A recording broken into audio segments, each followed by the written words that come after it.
Hello, everyone, and welcome to the latest installment in my Changing Lives podcast, which I do via Substack Live. Happy New Year to all, and whatever holidays you may have celebrated recently, I hope they were happy for you. Uh, I am very excited to have a guest again. I last few times I've just done them solo, and so it's wonderful to be able to have a conversation partner again. For those who don't know me, my name is Wendy Gordon, and it's Wendy with an I, Wendi. And my Substack is called Changing Lives, and it provides mental and spiritual health, wisdom, practices, tips, resources, etc. It's really for anyone who wants to change lives, starting with their own. Obviously, none of us can change anyone else. We can change ourselves, and by doing that, uh, help uh, change the world. And that's what I'm all about. And I'm excited to have my guest today, Julie Schmidt, and I will let her introduce herself and her Substack. Hello, everyone who has joined. My name is Julie Schmidt, and my Substack is Walking the Liminal. And the liminal is a very fascinating place, and a lot of people think it's esoteric, and a lot of people don't even know what the liminal means. But it's simply a threshold. If you're walking through a doorway, you have walked through a liminal space. And we in contact with these liminal areas and spaces and places every single day. In every single moment, we are in a liminal space by the very fact of when we inhale, we breathe in. And as we exhale, that space between the two, that is a liminal space. So it gives my Substack a lot of flexibility. I talk about many different things on it. I do tarot, I do spiritual posts, I talk about mysticism and animism, and all in that relational to the thresholds that we move through in our lives, especially seasonal and big events that we go through that are both wonderful and exciting and also challenging. Great. And we are going to be talking more later about this time of year as being a very liminal time, the start of a new year, and moving from the time of darkness into increasing light and all of those sorts of things. But we're going to start out just by talking briefly. Julie and I connected because we both happen to be ordained ministers, and we also both happen to have kind of shed some of the Christian beliefs that we were raised with and realized weren't broad enough for us. And so in my case, I actually went all the way through seminary and was a pastor of several different Christian churches until 2020, when a combination of shifting political alignments that I did not feel were compatible with following Jesus, and just my own ever broadening spiritual beliefs and openness to other traditions and realization that spiritual experiences can happen anytime, anywhere, to anyone, and the kind of the false dualism of classic Christianity between the body and the flesh as somehow evil, and then the spiritual sacred world as above the material world, just didn't work for me, nor did the patriarchy and the whole, God as this old white guy with a beard in the sky. Um, so that's kind of part of my shift. And Julie, do you want to share a little bit about how your beliefs evolved? Ooh, where do you even begin with that? I feel like, I mean, that shift started when I was 10. But I will start with, I too went through a seminary program. It was a master's degree in consciousness. And I am an ordained minister with the Centers for Spiritual Living, of which, I did spend some time as an active minister. But I found that even though it was an alternative religious organization, it still was more Christian and acted with the Christian dogmatic ways of presenting religion. And I just couldn't couldn't do it anymore, which is really hard because I really loved being in ministerial school and going through the whole process of the learning. That was amazing. But when it came to actually doing the work, if I am not aligned with the core beliefs, what am I doing here? And Yeah. so I think that was a big part. And I was hoping that it was going to be alternative enough for me to be able to do that or to make it more my own. But I found that I keep shifting. My inner world keeps shifting and I grow and I change and my ideas change and my beliefs change and my understandings, that's a big thing. How I come to a deeper understanding with each lived experience. So, how can I keep that stagnant? Yes, And absolutely. I feel in a tradition it's held in a stagnant, especially in Christian organizations. I And agree. and for the very same reasons that you brought forth, it is this inversion where I've done a lot of study of divine feminine and goddess culture that was way before Christianity ever came about. And so what we happened around that time historically is this inversion where we went from more of an earth-based body, egalitarian, to a more God in the sky. And as you said, it became more about spirit and mind rather than the body. And the body became something almost demonic and evil. Mhm. And the patriarchal God in the sky that you had to appease. And it was a judgmental one as well. And I can't get behind the judgmental part of God. It just doesn't, it never really felt aligned. Even when I was 10, so going back to the 10-year-old, I actually told my parents that I no longer wanted to go to church at 10 years old, which is an interesting thing to say because at the time I didn't really make this connection. But as in retrospect, I look back, and my mother was a daughter of a pastor. Mm. So it was interesting that I was able to say that. And it was interesting that she actually let me do it. I had something somewhat similar. I was older, I was a senior in high school, but, when I had been a freshman in high school, my family had changed churches from the Methodist denomination to the Lutheran denomination, the more progressive wing of Lutherans that ordains women and, et cetera, but and so I just fell in love with the Lutheran church and also the pastor there and his wife, who was my English teacher, were like my second parents, and long story short, my family moved again to another city when I was a senior in high school, and they all joined a Methodist church. And I was like, nope, I'm going to this progressive Lutheran church by myself. And I drove myself there alone every week. And again, miraculous that my father allowed that and my mom. And so, but as you said, for me, even the progressive kind of Christianity that my denomination has all the right official statements that they're affirming of LGBTQ people. We have openly LGBTQ pastors, bishops. We have women bishops. We just elected our first Black presiding bishop. But all of that, underneath it, there's still the hierarchy. There's still some misogyny, discrimination against women. Um, and as you said, the judgmental God, although in my tradition there's less of that, um, it's still there. And I never believed in hell as a place of eternal damnation that God would condemn some people to. And I never bought into the idea that only Christians could be saved or were, acceptable to God or the only true religion, any of that stuff. Um, and so, yeah, as you said, as we grow, we evolve and we change, and all of our life experiences shape us. And even now, in my late 50s, I my beliefs continue to evolve, and I've become more curious and more open minded.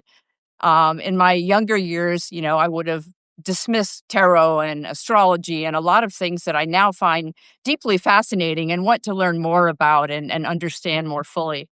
Um, so yeah, but enough about where we used to be. Let's talk about now that those liminal spaces.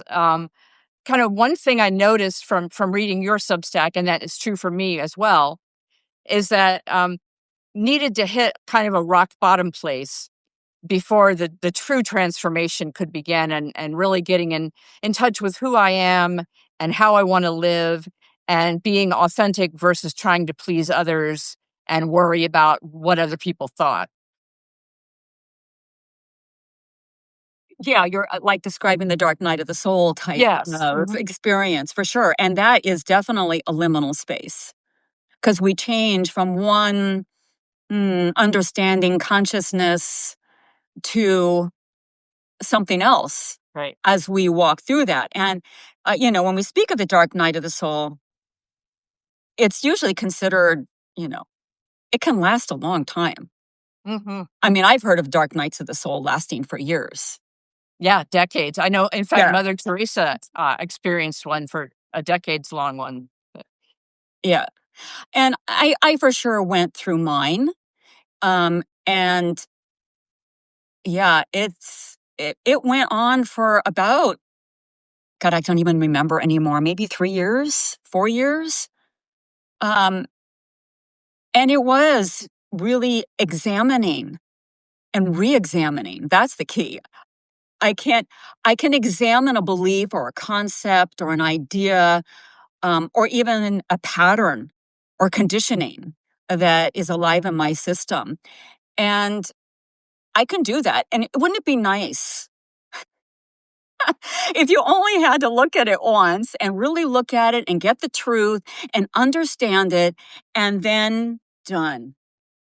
But that Yes, isn't, that it would be isn't. nice, but life doesn't work that way, It right? doesn't It's a work that way. as you said, it's a continual re-examination, and even once Mhm. we do recognize the patterns and our conscious minds are able to shift them and understand that they're destructive and we don't want to buy into that belief system or live that way anymore, there's still that gut level deep conditioning from society, and the Yeah. transformation is ongoing, and it's so easy to fall back into the old conditioning and way of thinking. Yeah, I kind of liken it to a momentum. When we think of these patterns and these conditionings that we receive generationally, I mean, it's passed down. We look at trauma that is passed down. Um, it has its momentum, Mhm. and it's turning, and it keeps turning. And the more that we feed it, obviously, it keeps turning. The more we acknowledge it, the more we practice it, the more we live it, it keeps turning. And so I think that's a big reason why when we really see it and we have this awakening and we go, now I've got it. And then the next day, I'm acting out in the Right. same way. And um, it's because of that momentum. Mhm. It takes a while to really wind that thing down and move beyond. Um, I mean, trying to think of an example as we're speaking, and I think a lot of it was for me, moving past shame. Yes, The that was huge shame for me. the shame simply the shame of being a woman Mhm. in a culture that, where women are considered second class. And the violence that has been perpetuated on women, um, and it's not just something in the past couple hundred years. I mean, we're going back to something that has been around for a good 5,000, 6,000 years. I mean, there's always been some sort of violence. It's the very aspect of part of nature. But the amount of violence that we have or we see in our culture today is exponential compared to what is considered a natural violence, which we might see between animals or nature, or like when you see huge waves in the ocean, you could say, oh my God, they're so violent today. Mhm. The roar. And it's a natural part of life to that extreme. And then Yeah. we have to come back.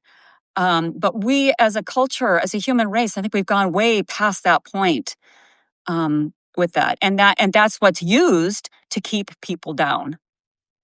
to keep Absolutely, people yeah. below And or less and it than. goes back to the what we were talking about earlier with the Christian doctrine and the body shaming and the attempt to separate. And within Christianity for women, you have, the two archetypes. You have, Mary the Virgin, and you have Mary Magdalene, who was made into a prostitute, although she actually wasn't. And but the two polarities of, the slut is any woman basically who has sex outside of marriage. Whereas for men, oh, well, they can't control their animal lust. It's up to women to, set the boundaries and be the good girls. All of that is wrapped into this package. And we see it with traditional gender role expectations too, of keeping Mhm. women subservient. And in the most extreme cases of conservative Christianity, women being physically abused by their husbands, being told, well, you just have to forgive and keep taking it and, try harder to please him. Horrible um, messages. And yeah, the shame is huge. For me, my rock bottom was a severe depression that left me suicidal for an entire year. I was Mm. actively researching ways to end my life and thankfully did not actually make an attempt. Um, Not because I was in a good place emotionally, more because I was too afraid it would fail. And the more research I did about percentages and everything, the more I was like, no, this is too risky. I might live. But thankfully, obviously I came out of that rock bottom experience, and that's what led to my transformation and to the work I'm doing now with mental health and spiritual coaching with others and leading groups for support and just kind of spreading the word that, yeah, there is hope. And even when things seem utterly hopeless and you think your life is no longer worth living, um, there is a light that will reemerge, and you can't control it or know when it will happen or how it will happen necessarily, but we can be open to it, and we can do things that help us become more aware of it. And for me, that was, a combination of medication and therapy, along with walks in nature and journaling and listening to music. um, all things which I still do now for my mental health and that are essential. Um, but as you said, it's cyclic. And so even now, with all the work I've done to love myself and um, stand up for what I believe in and say no, I'm rejecting the whole cultural pressure to be productive all the time and be like a machine or a robot and not be too sensitive and too emotional and all those things. Like we said earlier, that the mind can understand all that and be determined and be a certain way, but certain situations will trigger and bring me right back Mhm. to that shame spiral and that inner critic being especially vicious kind of thing. I know as you were naming all those things, I was just thinking, oh my God, this perfectionism, Yes. having to meet all these points, you know? Ah, And our society is so geared around you can never be or do enough. And you're always broken. And here's the self improvement fix: buy this beauty cream, lose weight, make more money, buy a nicer car or house, take a vacation. There's always some external cure that doesn't address the broader societal forces that are keeping us down, essentially, or at least trying to. yeah, if you look at the industry around women losing weight, women's beauty products, the whole genre. I mean, it's a billion, maybe even $1 trillion industry. I'm not really sure where it is at this point. Um, because it works. Yes. And unfortunately, and I definitely fell into that. 18 years old to my early 20s, I had an eating disorder. And a lot of it is that need. It was anorexia. And it was this need to be perfect, the perfect body, the perfect look, the perfect manner. And of course, the perfect manner was more demure, Yes. more quiet. I fell into I call it the Hora Madonna split, Hmm. which is what you were talking about with the two Marys. Hmm. And, I definitely fell into the good girl, not the bad girl. Yeah. Same. And so there was that, and there's that such a pressure. And Yeah. that was probably a big awakening for me. I think, and another point I think about that awakening, I was ironically, I was at UC Davis. I had got a degree. My undergraduate degree was in nutrition science. I'm getting a degree in food and science and health, and I am absolutely a mess Hmm. around this. I went into my one of my senior professor's office, which we were all invited in individually. They were going to review a paper. And so I was with this professor, and he was reviewing my paper, which he really liked. And there was only one complaint that he found about the paper. And he said, "It's your concluding paragraph." He said, you started your paragraph with, "I feel that." And he says, "We don't feel here." Right. We think, And we don't feel, right? that was my epiphany. And I went, "Oh my God, I have been just stuffing or hiding from my feelings all of this time."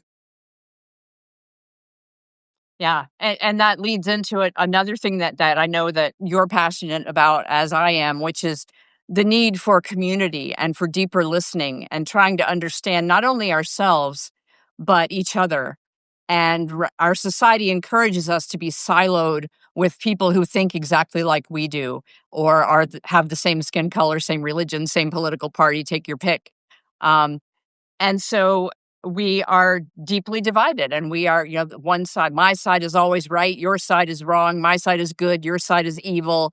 Um, and in order to move beyond that, to have any hope for healing and transformation at a wider level or even at an individual level, we have to find ways to connect and Yeah. to be more open to that deeper listening.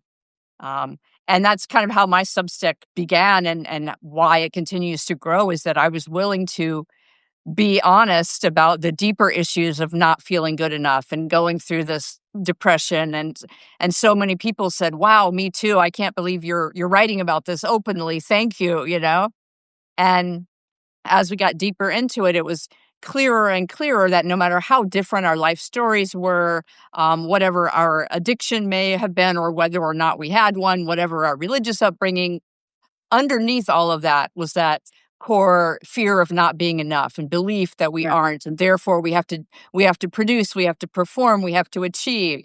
I was the straight A student, but if I ever didn't get an A, God forbid, that was like I had failed, basically. Yeah, I think of that when I got into other spiritualities. Um, uh, so I ended up how I healed through my eating disorder is through the 12-step program. And one of the steps is through prayer and meditation to improve your conscious contact with God. And so that's what I did. And that brought me outside the doors of the 12-step program. And I became involved with the Hindu tradition for over 20 years. Mhm. And this whole idea of striving and perfection and going, it's amazing how we can apply that then to our spiritual path. Because, Hinduism is a lot about enlightenment and, healing and opening up to the oneness and being all of it.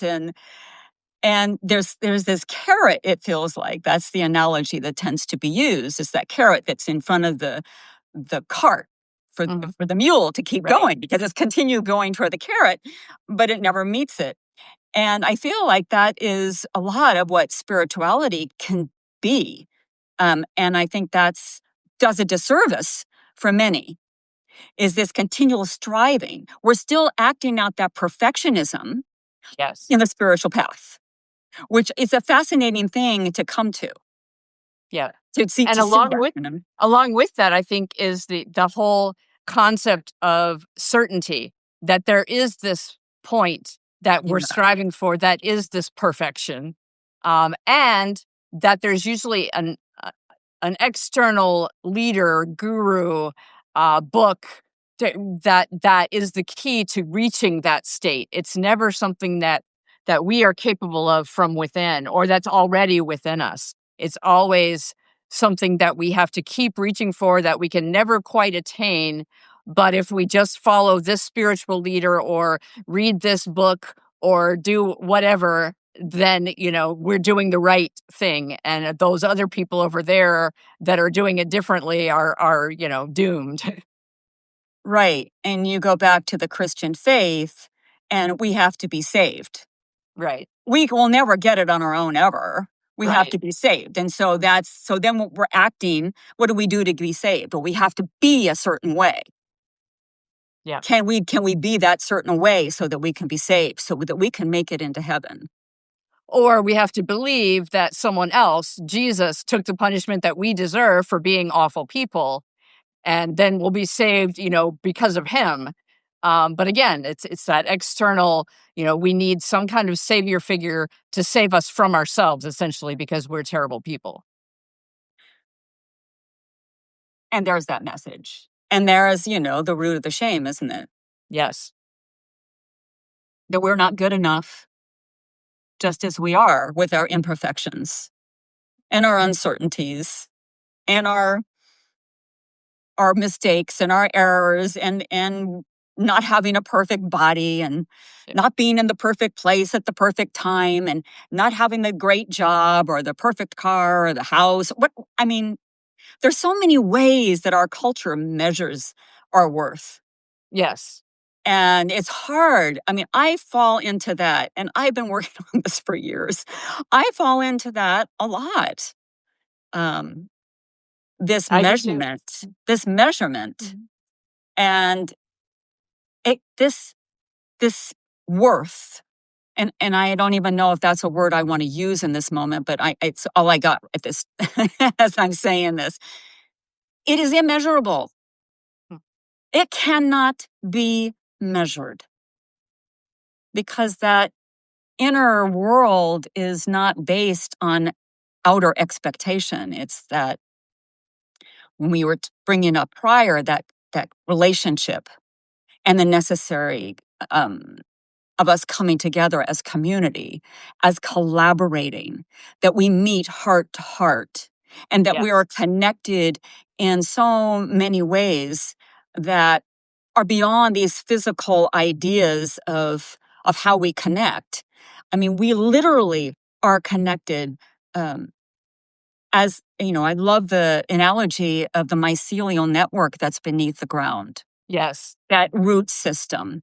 And I believe our nervous systems, I know our nervous systems don't reach out and touch each other, but I think there's something like that truly does happen. We really Absolutely. connect on that energetic level. We connect on that heart level. And that is the true essence of what we are. And that is immeasurable. And this is Yeah. how we connect with nature, with life. And, coming back to what you were talking about, the seasons and this time of the darkness right now. I love this season, even though sometimes I just can't wait for winter to be over. But this season of darkness, it's such a powerful place.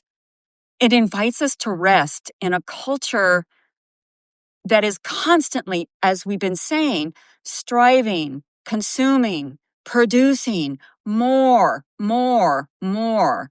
There's never a sense of relaxation.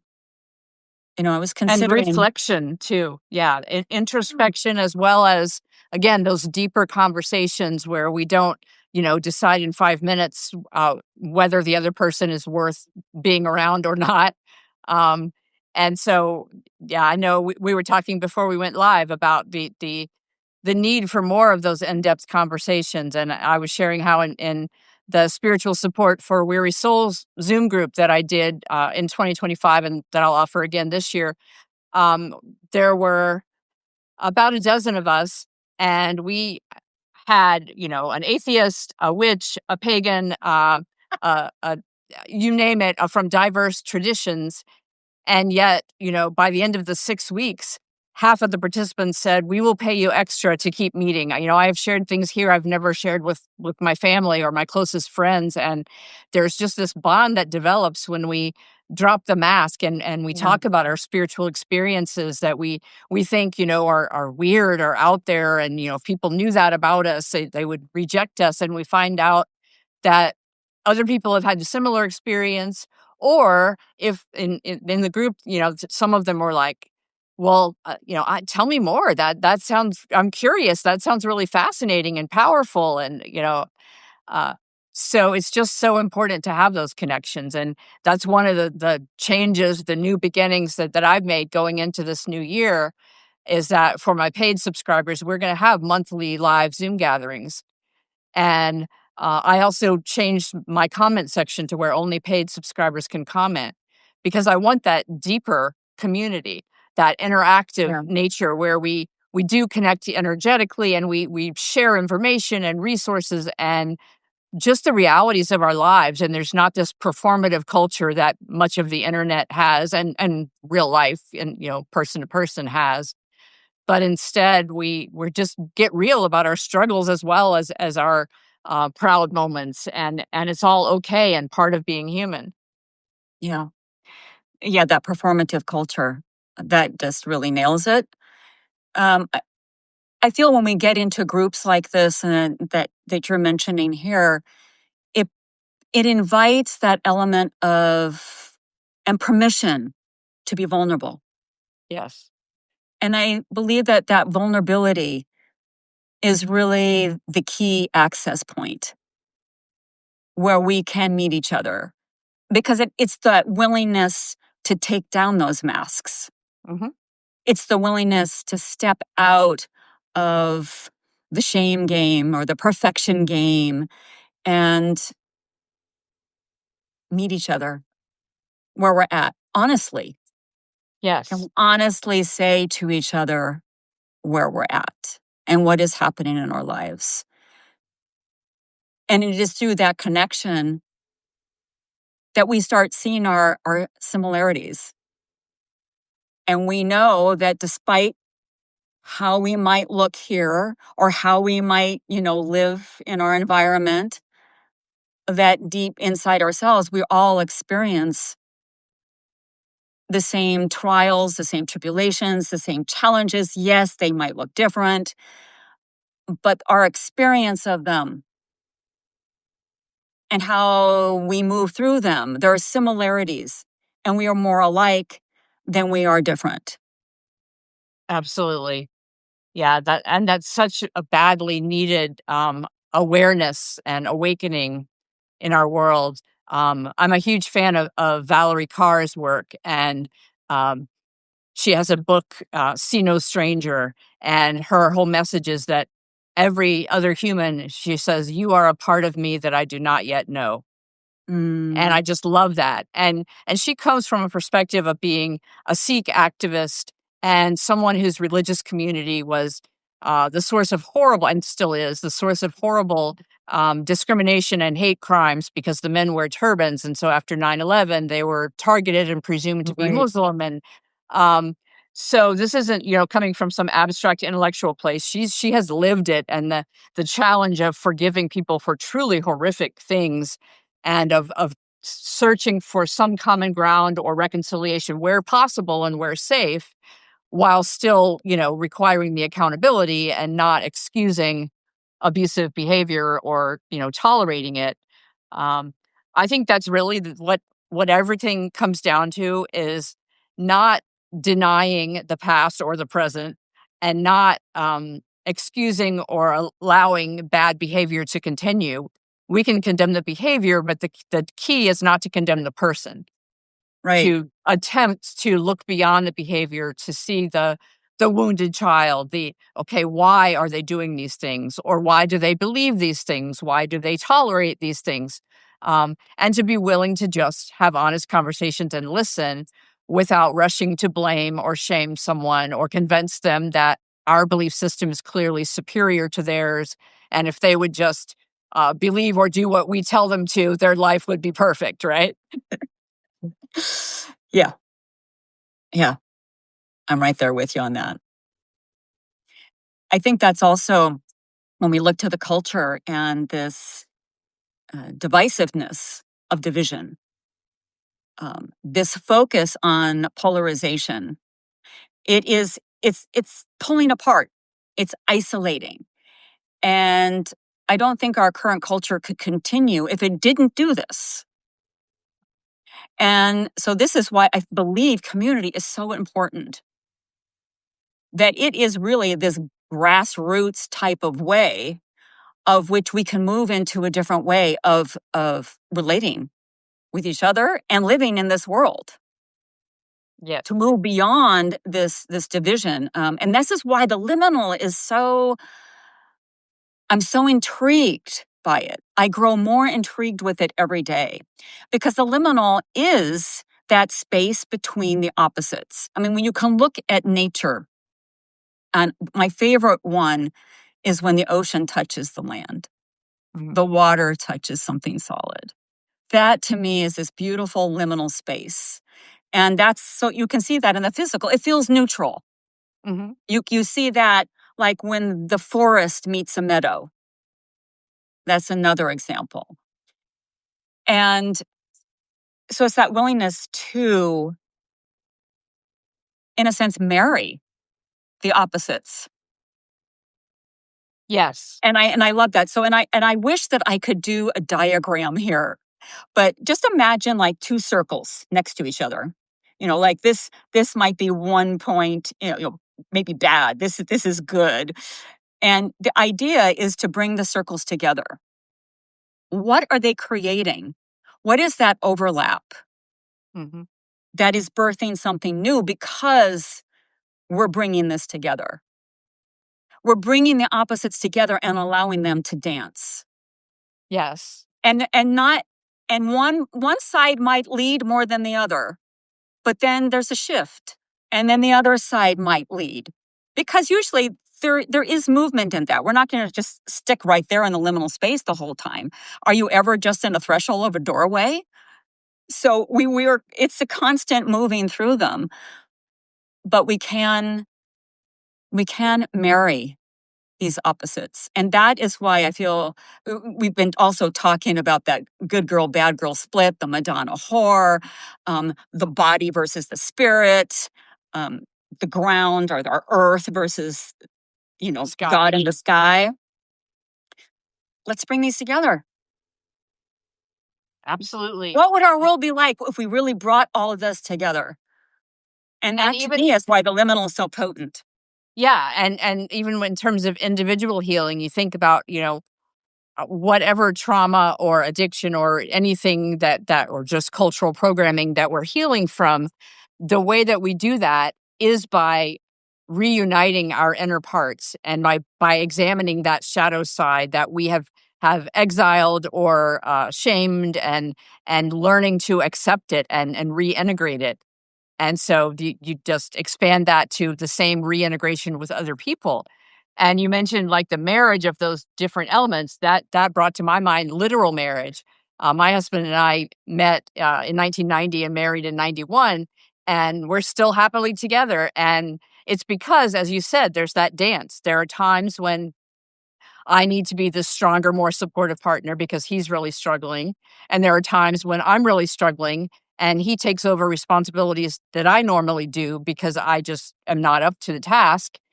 And the roles can constantly shift.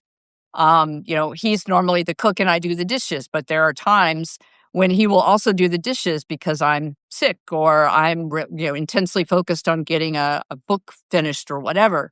Hmm. Um, and that I think any healthy relationship, friendship, marriage, whatever, um, is only possible if both partners are open to that dance, and neither one is always the dominant one or Hmm. always the subservient one.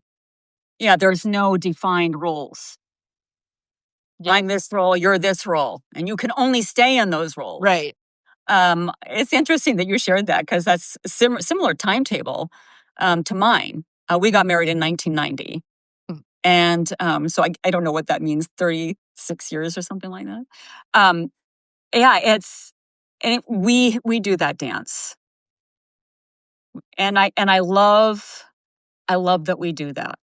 Mhm. That is probably the most precious part of my relationship with my husband, is that we can interchange like that.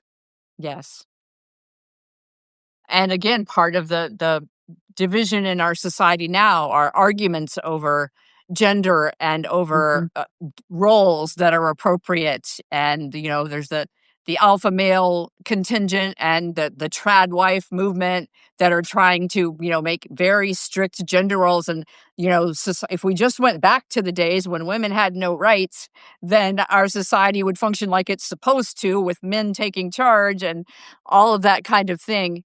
um, and the efforts to scapegoat immigrants or LGBTQ people or any group of people.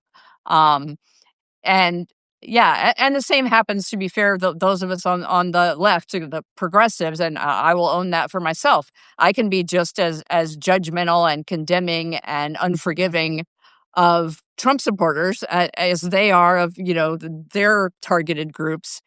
And again, that's why it's so important to have those face-to-face conversations. There's a gentleman that I'm friends with who is a Trump supporter, and if that's all I knew about him, yeah, I would kind of dismiss him out of hand. But because we have regular ongoing conversations, I know that he is a wonderful Boy Scout leader who is a great mentor to young boys, and that he is just a caring guy, and is currently collecting supplies for this homeless shelter, and those kinds of things. And so some divides are harder to cross than others, but I think it's still possible. And again, that's totally different than saying, make amends with your abuser and stay in a bad relationship. That I'm not saying that at all. Mm-mm. Um, but just attempting to understand each other when it's safe to do so, and when there's an openness to attempting that level of understanding, and transcending the surface level divisions. And that takes time, and it takes effort, and it takes commitment, Yes. and a willingness back to being vulnerable, to take down the masks, to say, "I'm sorry," to Yes. say, "I'm wrong." I know that that's a big one for me. Same. That's a huge one, to say, "I'm wrong," and to admit that. And Yeah, in it's my just like, younger days, I couldn't have let it go. I would, if I was sure I was right, I would argue, I know, endlessly, right? and now it's like, number 1, is this something that matters, whether I'm right or wrong? And number 2, if it turns out that I am wrong, I can own that. And number 3, is there even a right and wrong on some things, you know? So true, and it comes back to that analogy, and I'm sure you already know it, the 6 blind man and the elephant. Yes. It's everyone has a perspective, and if we start making one perspective wrong over another perspective, we're not gonna get anywhere when we're all really truly talking about the whole picture anyway. Right. And we all want the same solution, even if we disagree about what the problem is, Mhm. or the exact solution. We all want there to be peace in the world. We all want to feel safe. We all want to be loved and to love. Um, we want, a better world. We may not agree on how to make it better, but that the same underlying human desires are there, and the same underlying wounds are there. And as we said, when we drop the mask, we can move beyond that. And that's why I think ongoing community is so important. And like with the community I mentioned, I'm starting for my paid subscribers the second Sunday of every month at 1 p.m. Central. Whoever is available and wants to, that's a paid subscriber, can show up on this live Zoom and drop the mask. And I'm making the annual subscription significantly cheaper than the monthly one, because I want it to be an ongoing community where we really get to know each other. And even in the comments, I want people to feel safe and not have some random troll or AI bot come in and try to, spark outrage or whatever. Um, we just need more spaces like that in our society, of all kinds, whether they're online or in person, just places to be real and not have to perform. I'm totally with you, and I would love to make an announcement too, but I will say I am in the process of creating something like that. And I am really excited about doing that. It's going to be a collaboration with another person, and really excited about bringing that forward to focus on more community, more relational, more talking with each other. Um, Throughout this whole conversation, I just recently watched the movie Woman Talking. I don't know if you've seen I have that. not. No. And so I don't want to go into all of that, but it's just so important that we talk to each other. It's and that is what I really came away with that movie is um, it's about women having a conversation about leaving men who are violent. That's the gist. It's much more than that, but that's the gist. And let's talk about it. How do we know what we want, what we need, how we need to respond if we don't have a conversation and hear different people's perspectives? Yes, absolutely. Uh, and Such speaking a of powerful conversation, movie. I just leave it. I just wanna acknowledge everybody who is listening, and some of you are making wonderful comments in the chat.